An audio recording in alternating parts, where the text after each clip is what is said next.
Assalamualaikum warahmatullahi wabarakatuh. Terima kasih atas kesempatannya. Sebelumnya saya ingin memperkenalkan diri saya. Perkenalkan, nama saya Adela Mai Safira. Saya dari Divisi Development. Di sini saya akan menyampaikan materi pada pertemuan kedua, yaitu mengenai SIMAS dan Madep Kulon. Baik, sebelumnya saya akan menjelaskan tentang SIMAS terlebih dahulu. Apa sih Kak SIMAS itu? SIMAS merupakan suatu sistem informasi mahasiswa yang dimana banyak sekali terdapat informasi mengenai seluruh kegiatan. Langsung saja kita masuk ke Google Chrome. Dengan mengetik alamat web SIMAS, jika sudah terdapat seperti ini di Google Chrome bisa langsung diketik. Kalau jika belum, bisa memasukkan dengan simas.perbanas.ac.id. Ini merupakan tampilan awal SIMAS. Baik, sebelumnya kita login terlebih dahulu dengan memasukkan username atau name dan password. Lalu login.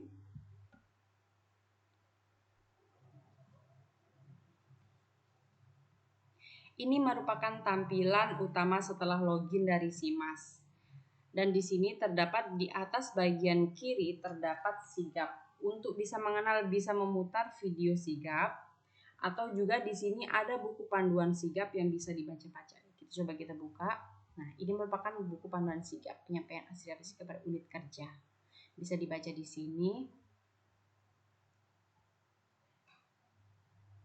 Lalu di bawahnya terdapat kalender. Lalu ada unit kerja dan ada juga panduan. Dan di samping kanan bagian atas ada kemahasiswaan, yaitu ada buku pedoman PKM 2020, yaitu merupakan program kreativitas mahasiswa. Dan di sini ada laporan prestasi mahasiswa. Di sini ada pengajuan klaim asuransi mahasiswa. Dan di bawahnya ada informasi lainnya, itu terdapat banyak sekali informasi seperti syarat tidak masuk kuliah, kalender akademik, terus ada akreditas S2 manajemen, akreditas S1 akuntansi, terus ada juga buku pedoman skripsi, ada panduan perkuliahan daring, dan di sini ada buku akademik 2020 dengan di sini ada alur S1 manajemen, alur S1 akuntansi dan D3. Dan di sini di bagian tengah yaitu ada berita untuk mahasiswa. Berita untuk mahasiswa di mana semua berita terbaru ada di sini, seperti adanya pergantian kelas, terus ada informasi mengenai webinar ataupun bahkan cara peminjaman buku. Nah, di bagian atas ini ada ini ada akademik. Di mana di sini ada perwalian online. Jika kita ingin mengambil skripsi, maka di sini akan terdapat jadwal proses perwalian. Di sini tepatnya ya rekan-rekan. Terus di sini ada daftar rencana studi atau KRS, yaitu jadwal kuliah kita. Nah, jika kita ingin kuliah, jika melalui Zoom yang ada di SIMAS, maka kita bisa mengklik Zoom yang ada di sini.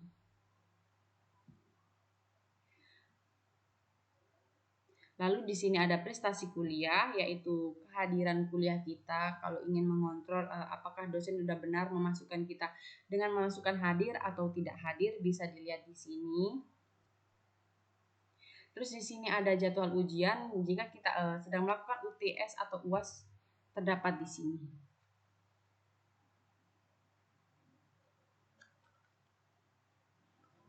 Nah, ini ini jadwal dari ujian kita. Cara unduh kartu ujian itu gimana sih Kak? Nah, dengan mengklik ini generate kartu ujian.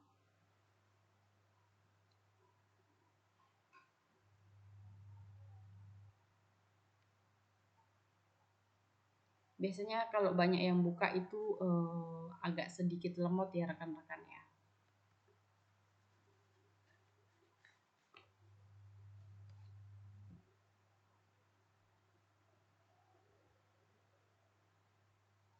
Jika kita sudah menggenerate kartu ujian, maka di sini ada terdapat di bawahnya, yaitu jika ingin mengecek terlebih dahulu kita bisa klik lihat, dan jika kita langsung ingin mengunduh maka langsung ketik unduh, maka dia akan tersimpan di file. Terus di sini ada nilai ujian, di mana pada saat kita sudah melakukan ujian, nah di sini akan muncul nilai hasil dari ujian kita tersebut. Di sini dengan hasil KHS yaitu nilai dari hasil mata kuliah yang sudah kita tempuh selama ini.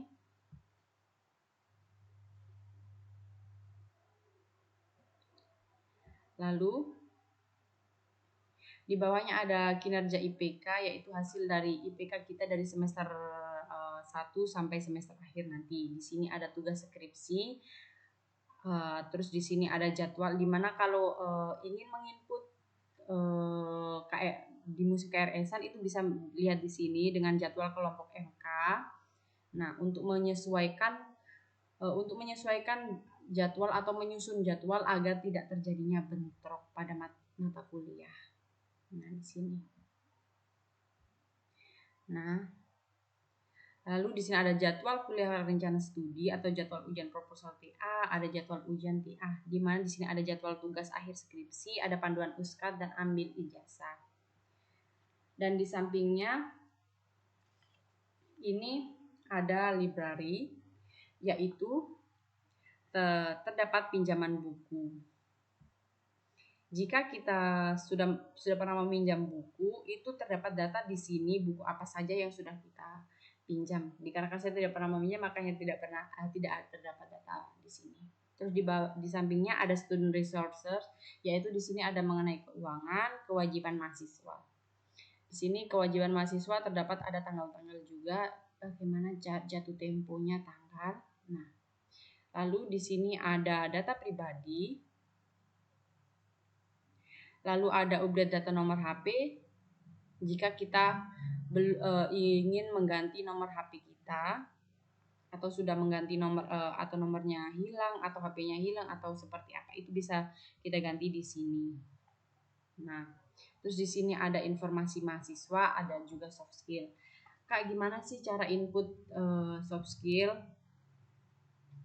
Nah, ini merupakan proses unggah daftar soft skill. Sini ya. Nah, di sini ada unsur kegiatan yang kita ikuti, tanggal kegiatan, poin sebanyak 5 atau sifat wajib, terus penilaian, terus pengerjaan dengan status individu dan status diterima poin soft skill tersebut pada tanggal di sini.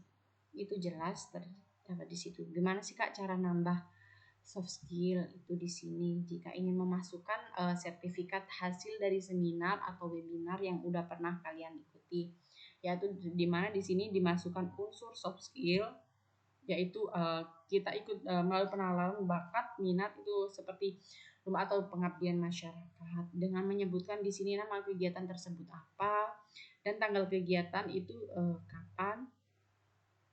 Lalu bisa di sini pilih file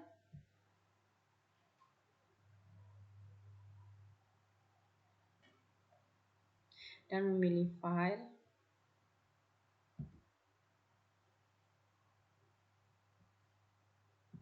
Nah,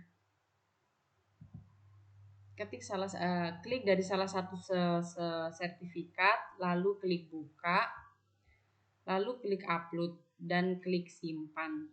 Dimana di sini tidak langsung terproses ya rekan-rekan, butuh waktu 3 sampai 4 jam atau bahkan sampai 1 hari agar bisa tersimpan di input soft skill tersebut. Lalu di bawahnya ada panduan soft skill, terus di bawahnya ada kartu penilaian soft skill, ada kinerja soft skill atau kurang kegiatan soft skill yang kita ikuti. Di mana di sampingnya ini ada email, jika kita klik kita akan pindah ke email ke email student kita, dan di sini ada e-learning yaitu klik seperti merek kulon, dan di sini ada katalog yaitu ada buku, ada jurnal, ada e-book, ada tugas akhir, dan ada koleksi terbaru, buku pameran atau laporan keuangan, di mana di sini ada buku terlebih dahulu. Nah, jika kita ingin mencari suatu buku, kita bisa mengklik di sini kriteria pencarian, yaitu kita bisa klik judul atau terus di sini bisa mengklik nama buku. Semisal di sini saya mau mencari sistem informasi manajemen. Langsung klik cari.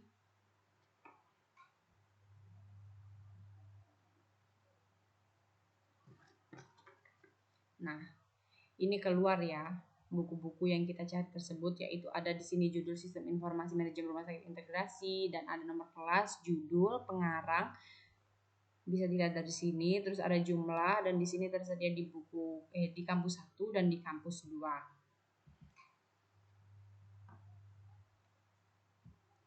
Itu saja yang bisa saya sampaikan mengenai situs SIMAS, dan selanjutnya kita ke materi Madep Kulon dengan mengeklik alamat madepkulon.perbanas.ac.id, atau jika sudah terdapat di Google Chrome maka kita bisa langsung klik. Jika belum, kita bisa mengklik lewat madepkulon.perbanas.ac.id. Nah, jika sudah login terdapat seperti ini. Kita ulang dari awal, semisal kita belum login. Ini tampilan utama yang ada di Madep Kulon. Nah, kita login terlebih dahulu. Seperti SIMAS ya rekan-rekan caranya login, yaitu dengan memasukkan NIM dan password lalu login.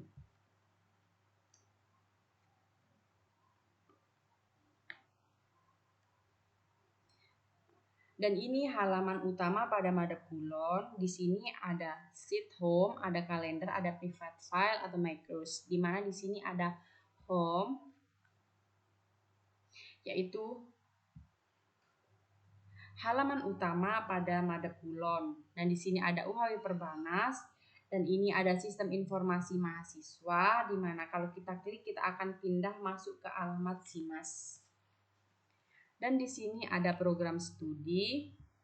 Nah, ada diploma 3 akuntansi, diploma 3 perbankan keuangan, ada sarjana akuntansi, sarjana manajemen, sarjana ekonomi, magister manajemen, sarjana informasi, ada sarjana informatika, sarjana desain komunikasi visual. Dan di sini ada Alcourse.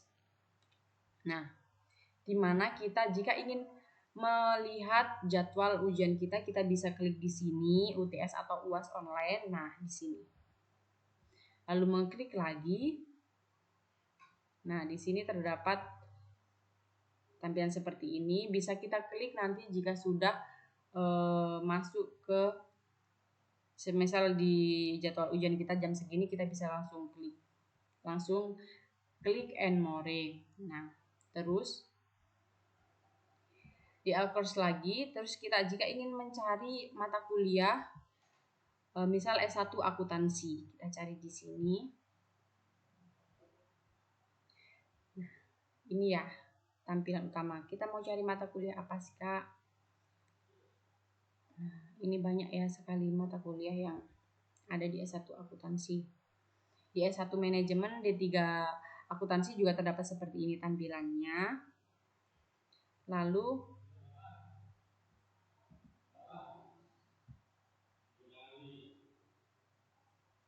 coba kita klik akuntansi keuangan lanjutan. Gimana sih Kak cara download ebook yang ada di Madep Kulon? Kita langsung bisa klik ebook tersebut. Nah, ini tampilan utama ya. Kalau bisa kalau ingin mendownload atau mengunduh yaitu dengan mengklik ini. Lalu jika ingin gimana sih Kak kalau cara download PPT di Madep Kulon gimana? Kita bisa langsung klik, maka dia langsung terdownload dengan sendirinya.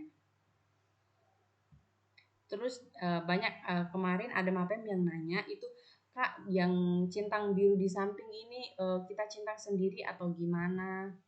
Nah, itu yang terdapat di centang sendiri ini tidak dicentang sendiri ya rekan-rekan. Dia biasanya tercentang sesudah kita mengirim file atau pengumpulan tugas atau ikut di forum perkuliahan tersebut seperti ini. Contohnya sebentar saya carikan ya.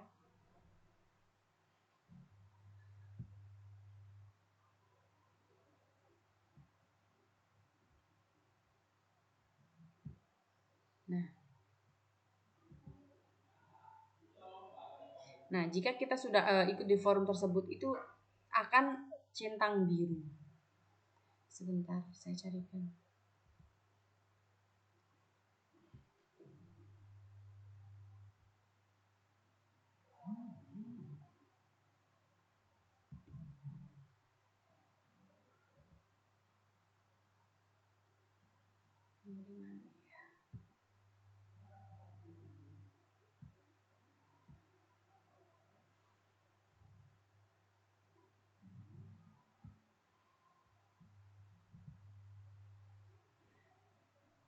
Nah, ini tidak bisa kita centang sendiri, melainkan ketika kita sudah mengirim suatu file, misalnya di sini saya sudah mengirimkan kuis kelas.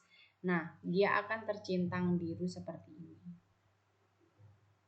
Ini contoh dari kalau kita sudah mengirim file, atau jika kita sudah selesai dari diskusi yang ada di kelas, itu biasanya di sini langsung tercentang biru, jadi tidak kita centang sendiri.